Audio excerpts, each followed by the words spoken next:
One of the things that have become very, very apparent to me over the past several years is how the idea that Nintendo does not have the best video game franchises in the industry has taken root.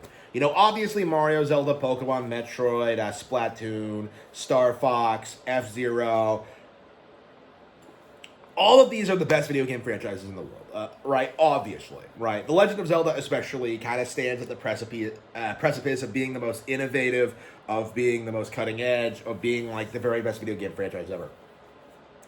This has been true forever, since the 80s, and yet you're constantly seeing people come out and try and deny that it isn't true. You know, you're trying to say, you're seeing people try and say that like other games did things before Zelda, or did things better than Zelda, or did things both. Okay, like they were trying to tell you that The Legend of Zelda is not the best video game franchise in the world. And keep in mind, this is hot on the heels of the Game of the Year 2023, The Legend of Zelda Tears of the Kingdom. It's hot on the heels of Breath of the Wild, 2017, one of the best games ever made. It's hot on the heels of something like, Echoes of Wisdom, an insanely innovative, original, like, adventure game that's very much unlike anything else that's ever been produced, right? Zelda very clearly is innovative, it's exciting, it's fun, it's original. There's nothing else on its level of quality. You know, it's been consistently good for 40 years, and yet we're still in this like mindset where people still try and tell you that like, Dark Souls is better. You know, people are legit trying to gaslight you into thinking that like there's some mystical, like otherworldly PC exclusive that's just better than Zelda. Whether it's like Baldur's Gate or Fallout New Vegas, or whether it's Skyrim, you know, whether it's like I don't know, BioShock or like Portal or whatever. You know, all these guys will like rally and try and tell you that like these games are just bigger and better than Zelda. But what becomes very apparent if you talk to these people at all is that these guys don't know anything about Zelda. They've never played Zelda. They don't even own Nintendo hardware. Okay? These guys have no idea what they're talking about, and yet they're unilaterally trying to downplay The Legend of Zelda in order to promote their favorite things because they think that this is going to make their favorite things more popular. And this is just the reality of it. You know, this is just the problem that these people have, is that they really, really, really think that, like, this is gonna stick. Like, you know, we saw this with Baldur's Gate 3 in particular, and I would argue this is probably the last time ever we're gonna see this happen.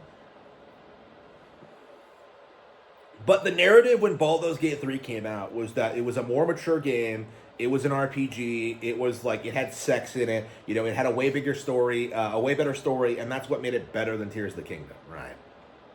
There was no consideration at all put into like the actual gameplay or what you actually do into the game, or like the pacing of it, or like, you know, the general structure or the vibes, or even the fact that like, you know, this is a third Baldur's Gate game after like 25 years, as opposed to Zelda, which has consistently gotten new releases over the past like 40 years, right?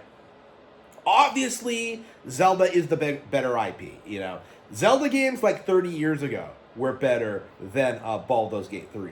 But yet, because the Baldur's Gate community doesn't play Zelda, because they don't know anything about Zelda, because there are people in the Baldur's Gate community who believe The Legend of Zelda Tears of the Kingdom launched on the Wii U, you know, completely ignorant, stupid people, you know, because there are people like that, you know, because they don't know anything about Zelda, they earnestly believe that Baldur's Gate 3 has to be way better, because Baldur's Gate is the best. Baldur's Gate is the greatest thing ever. And it simply isn't true, you know. And we're seeing that play out in real time, where The Legend of Zelda Tears of the Kingdom, which was initially a very downplayed game by these people, has endured in popularity over the past 3 years, where people are like, you know, still talking about the game, discovering new things about it, you know, playing the game, enjoying the game, and like, you can see that the people who have been downplaying Zelda for years seething.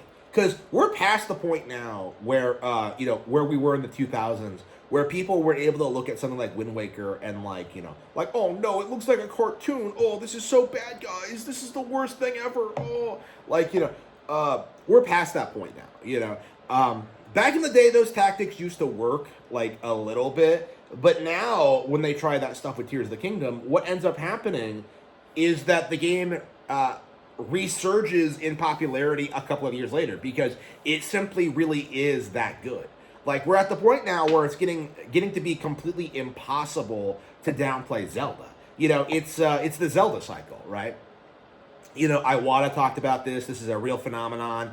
I talked about this when Tears of the Kingdom came out. Is that always, always, always, always, when a new Zelda game comes out, the initial reaction is to downplay it, say it's not that good, say that older Zelda games are better, say that other games are better, and yet by the time the sequel comes out, the last game is like this beloved classic and a staple of the series. This happens every single time.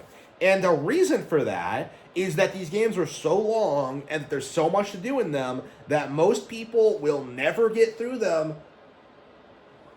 for years and years. So the entire core concept of hating Zelda, this idea that the game comes out because oh man, I played it day one and I beat the entire thing in a weekend and I was so disappointed, that is not possible. Okay, Tears of the Kingdom is a game that takes 70 hours to get through just for the core story. Okay, obviously this game has hundreds of hours of content, way more than Baldur's Gate 3, but it's also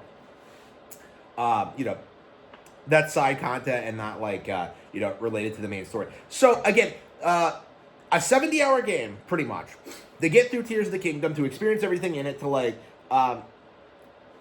fully realize the world and experience it and know what the game is at its core. That's Tears of the Kingdom, okay?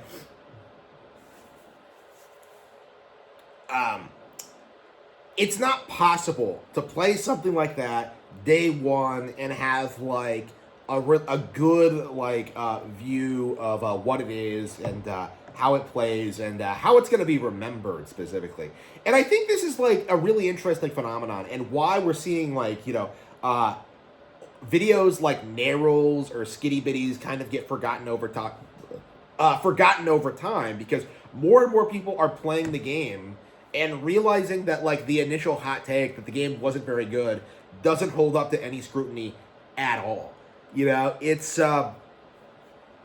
very remarkable, how people look back fondly on things like this, even after, all of this nonsense and all this propaganda and all of this all this effort put in by the haters to downplay the games. Zelda simply is a franchise that's a cut above everything else in the industry. And there's not really anything they can do to downplay it at this point. We'll see this continue to play out in the near future. I'm sure the Zelda movie is going to get a lot of flack. I'm sure it's going to be better than Lord of the Rings. But what we're going to see, at least initially, is just this stubborn refusal to acknowledge it, to admit that it's true. This is going to be a real problem, I think, with a lot of Nintendo products going forward, is that you're going to see a lot of people just refuse to admit that they are as good as people say they are.